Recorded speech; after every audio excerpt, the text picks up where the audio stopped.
Enfoque. A lusofonia em foco.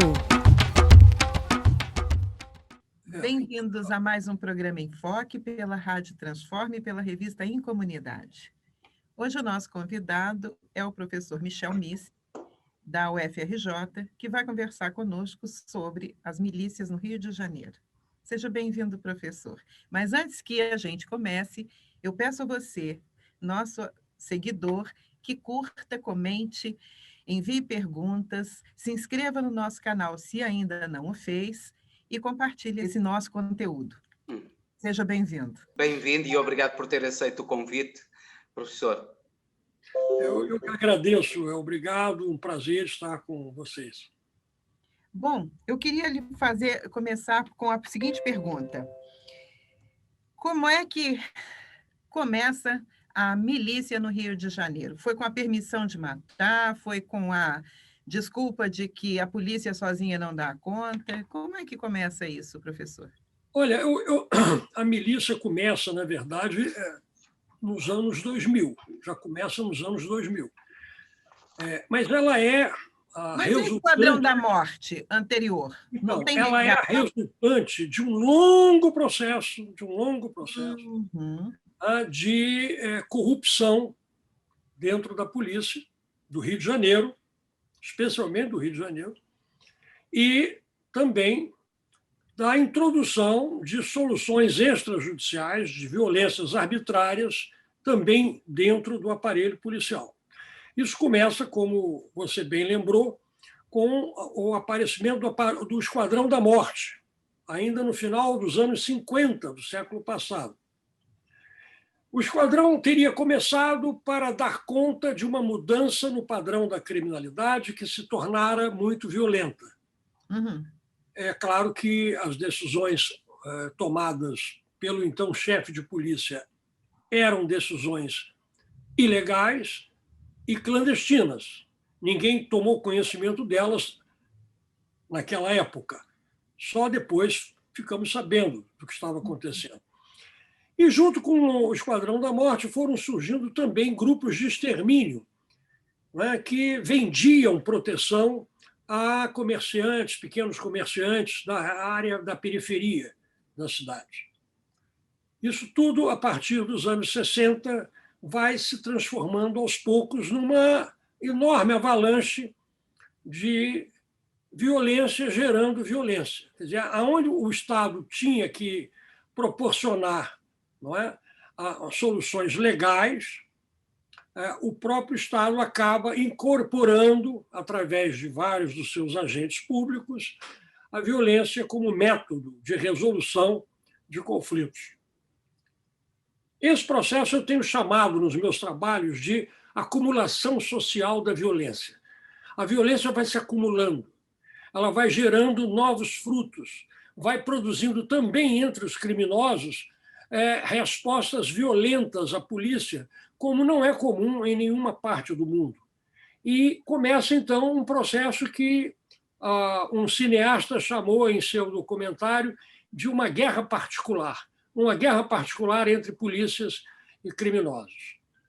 Esse processo foi, enfim, continuando se acumulando com o passar dos anos, com a chegada da cocaína como uma droga com preço relativamente baixo a partir dos anos 80, há uma capitalização muito grande das gangues que operavam no Rio de Janeiro e, com essa capitalização, elas se armam numa competição entre elas, entre as facções, entre as gangues, e com essa corrida armamentista nós vamos assistir um novo patamar de violência, um novo incremento da violência, e a polícia também, para enfrentar essa situação, se arma cada vez mais com armas de guerra, com armas leves, fuzis, armas antiaéreas, inclusive. Então, nós temos uma situação de enfrentamento que vai se acumulando,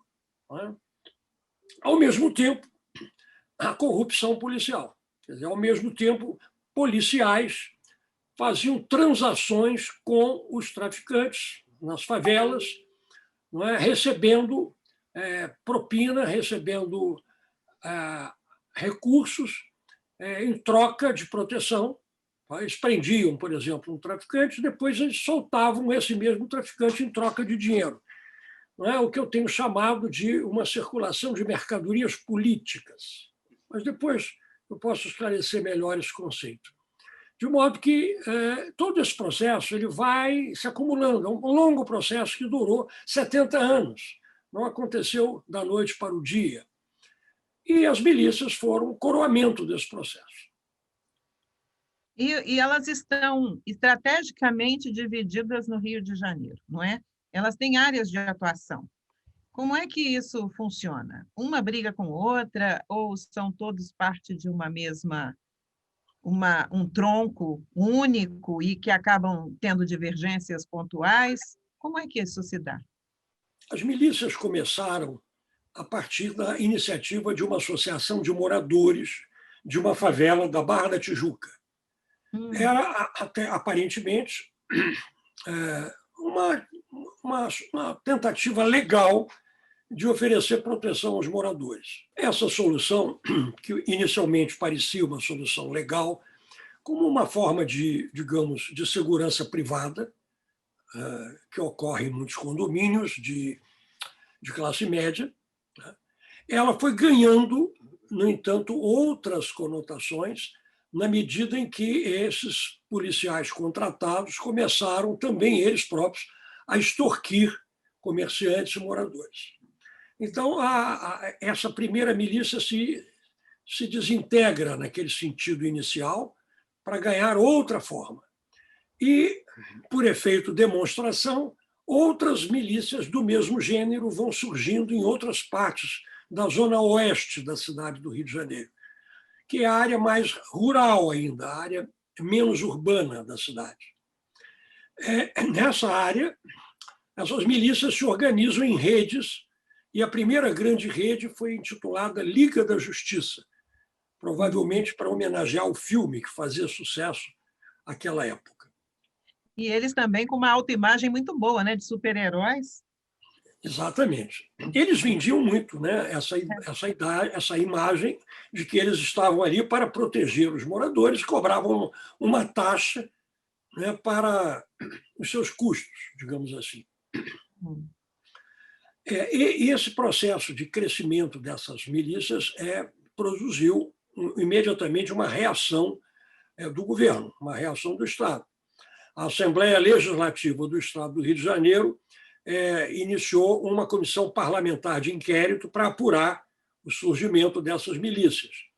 E, a partir de então, vários dos líderes dessas milícias foram presos. E descobriu-se que alguns eram, inclusive, representantes na Câmara Municipal, eram vereadores, não é? Tinham atividades políticas, tinham suas ligações políticas com deputados estaduais e assim por diante, e com prefeitos.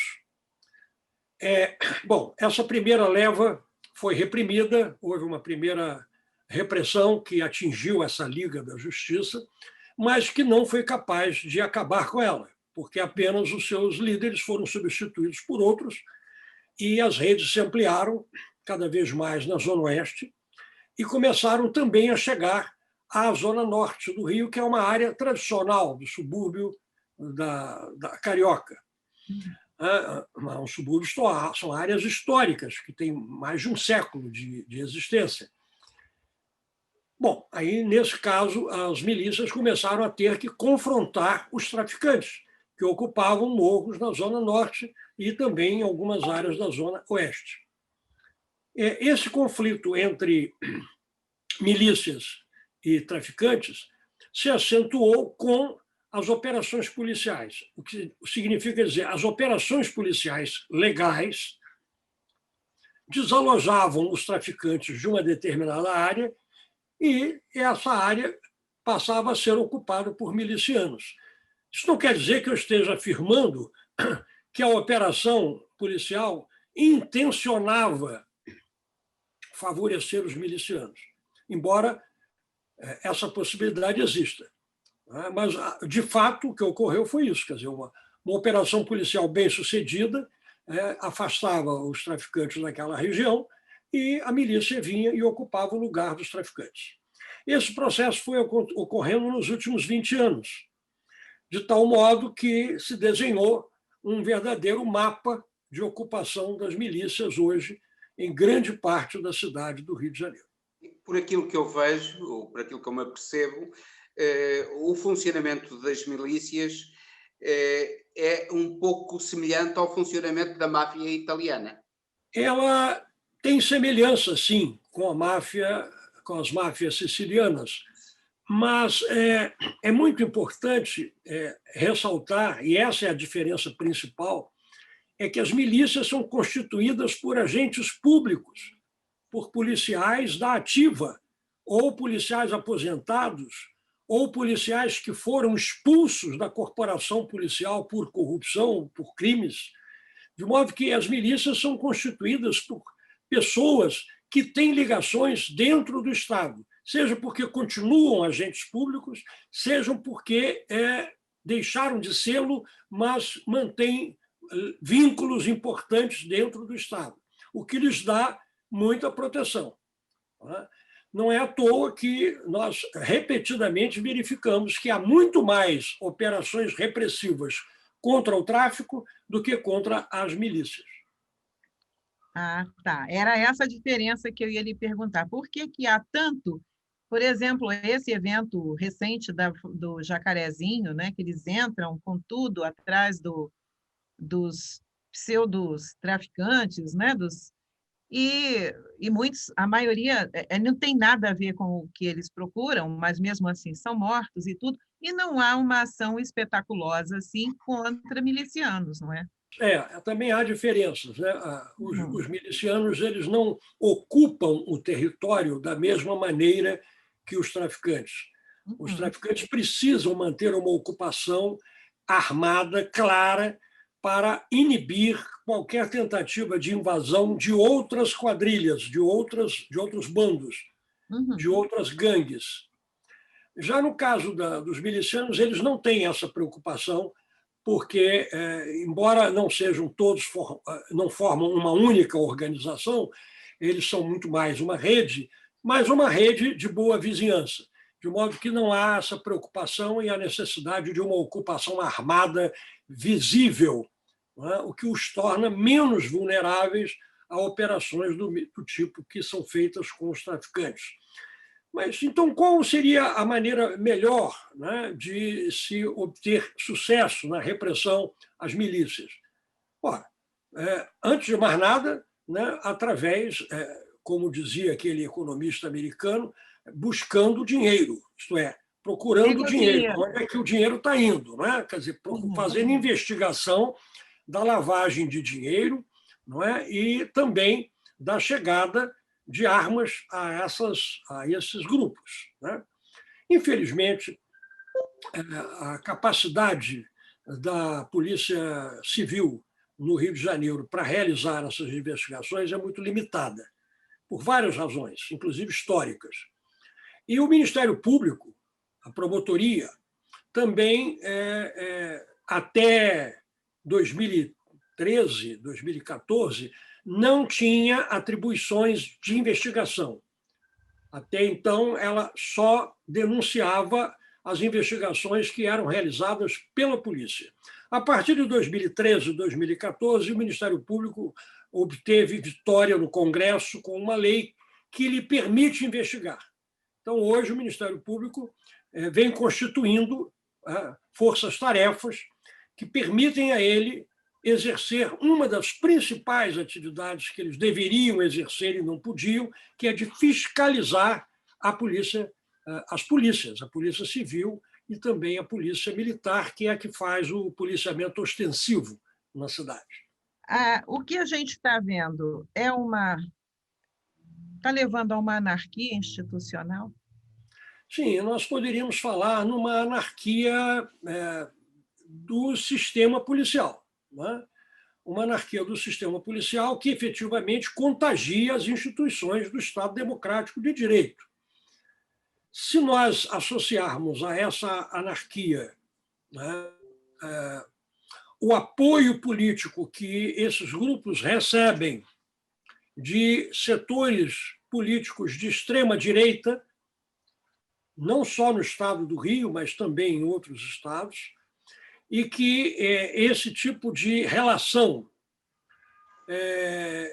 entre políticos oriundos da linha dura da ditadura militar, com políticos mais novos, mais recentes, mas que compartilham a mesma ideologia autoritária, com os setores policiais que exploram a cobrança de taxas e distorções sobre comerciantes e moradores de áreas da Zona Norte e da Zona Oeste do Rio de Janeiro, nós teremos uma situação realmente muito perigosa. Perigosa para o Estado Democrático de Direito e perigosa para a pacificação do cotidiano da cidade. Eu gostava de falar, antes de ir para o perigo que representam as milícias para o Estado Democrático de Direito, eu gostava que se percebesse também como é que eles estão, as milícias passaram também a estar metidas no tráfico de droga, para além da extorsão, tanto quanto eu sei, eles estão metidos no tráfico de droga, não é verdade?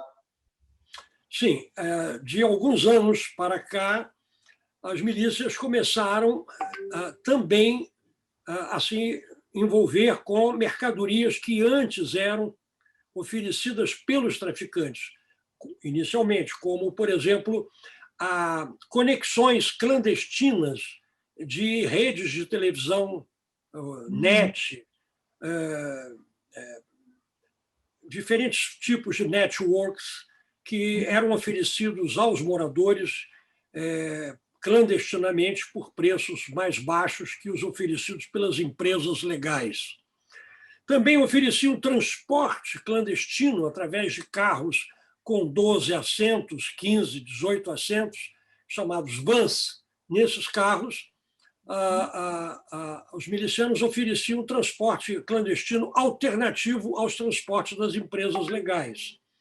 Também passaram a explorar, como os traficantes faziam antes, a distribuição de bujões de gás, né, para os moradores, cobrando preços já incluindo a taxa de manutenção.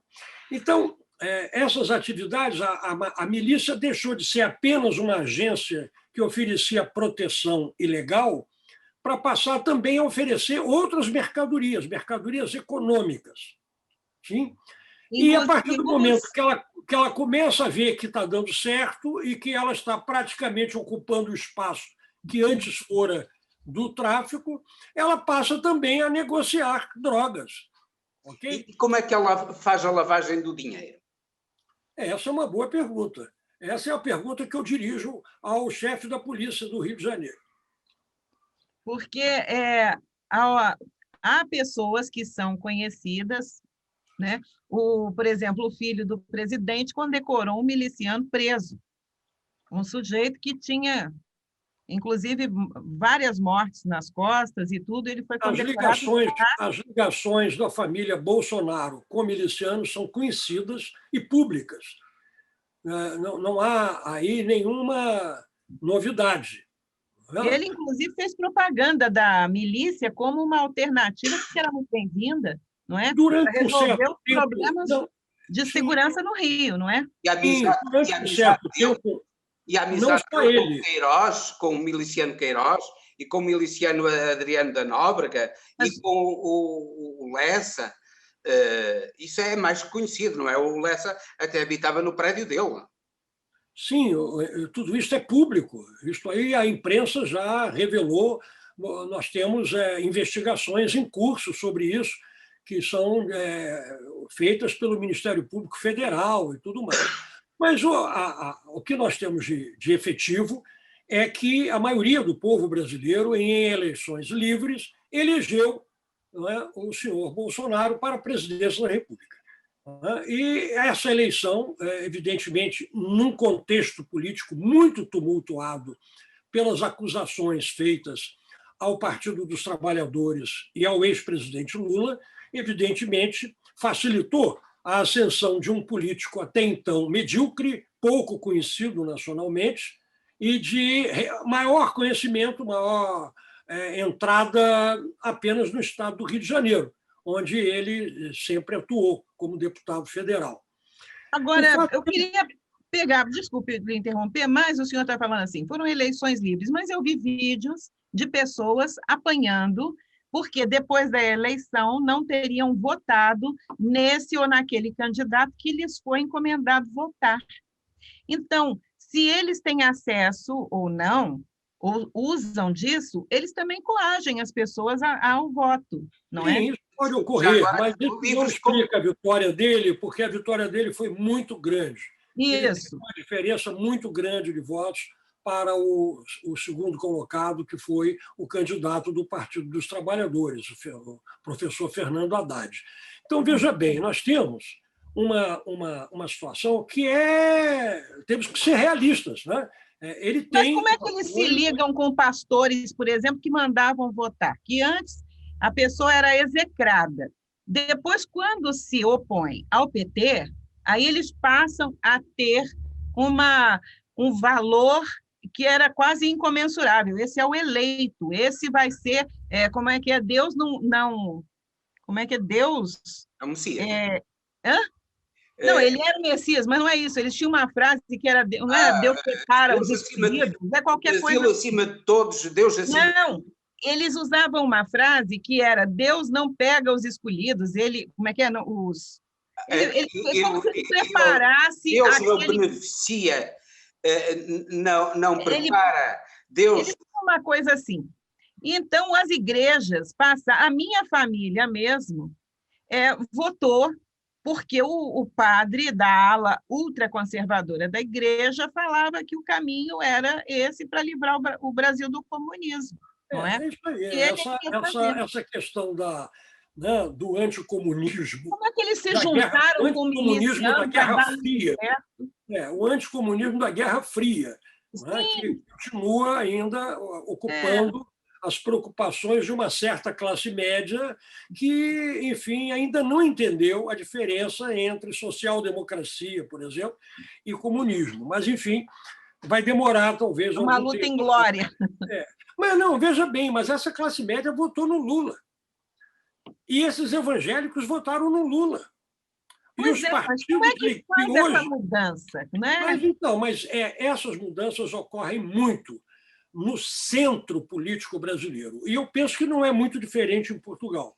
O centro político ele sempre fica oscilando entre um lado e outro, fazendo acordos com um presidente conservador ou então fazendo acordo com um presidente progressista. Isso, no Brasil, é explicado pelo centro, o centro político.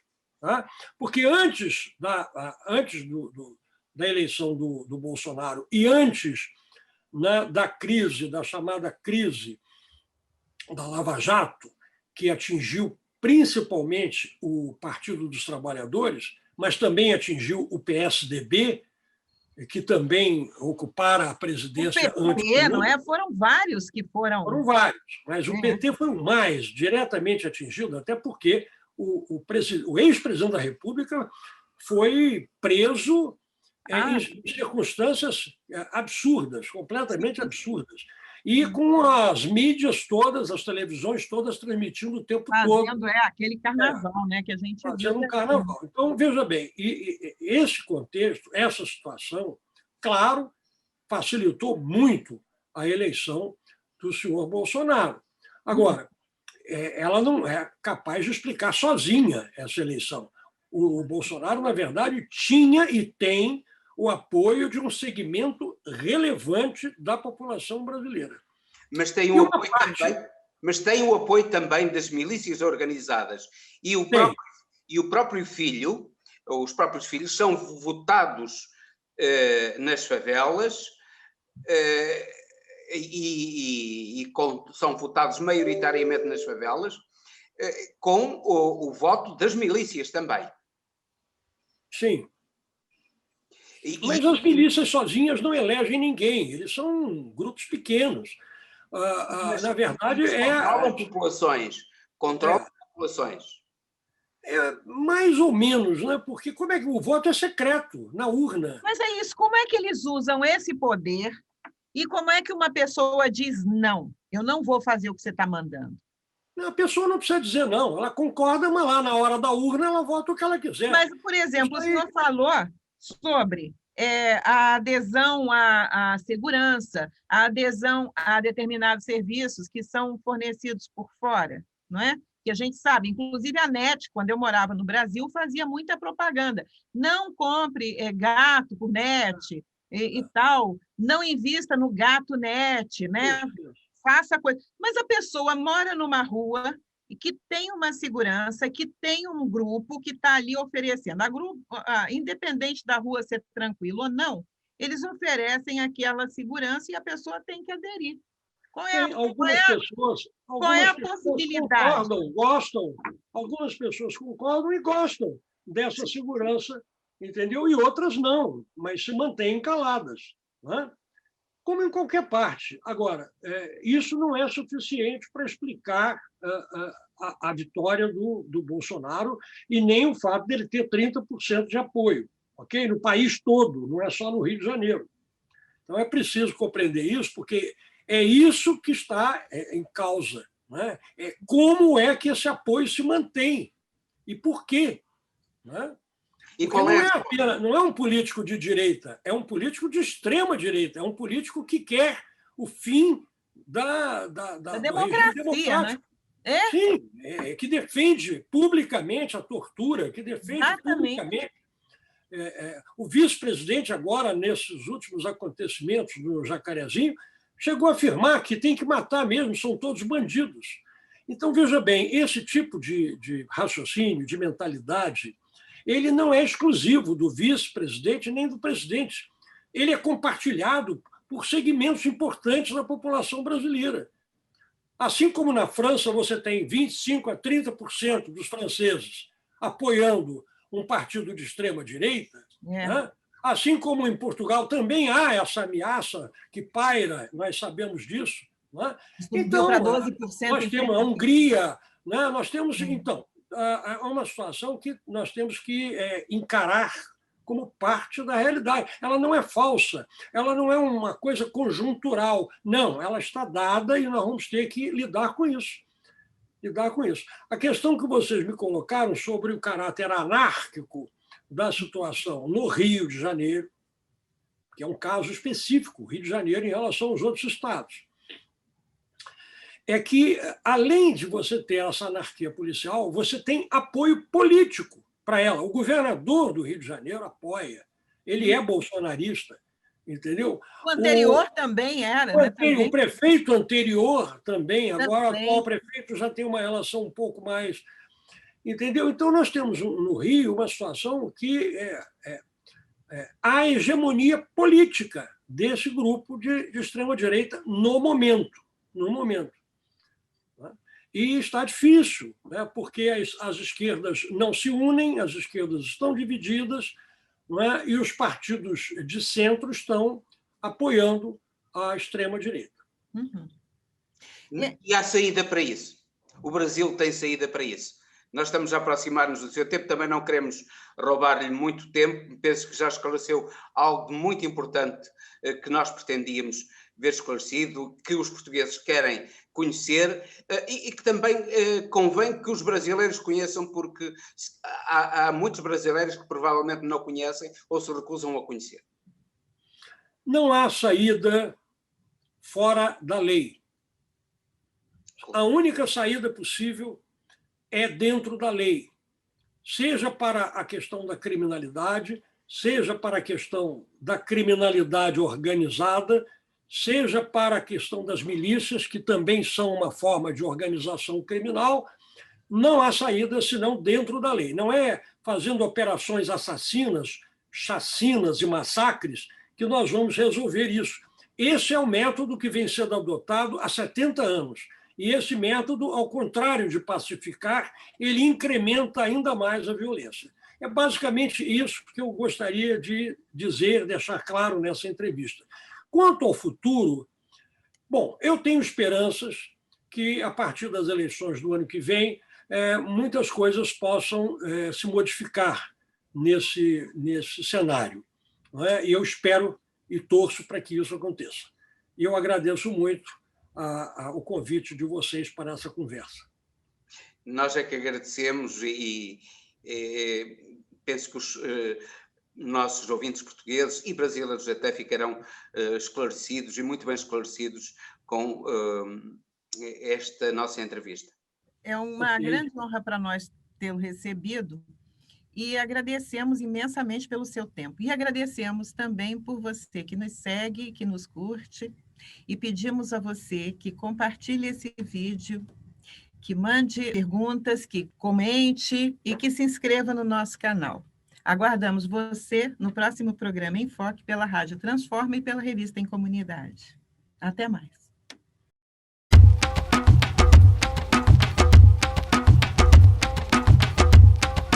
Em Foque.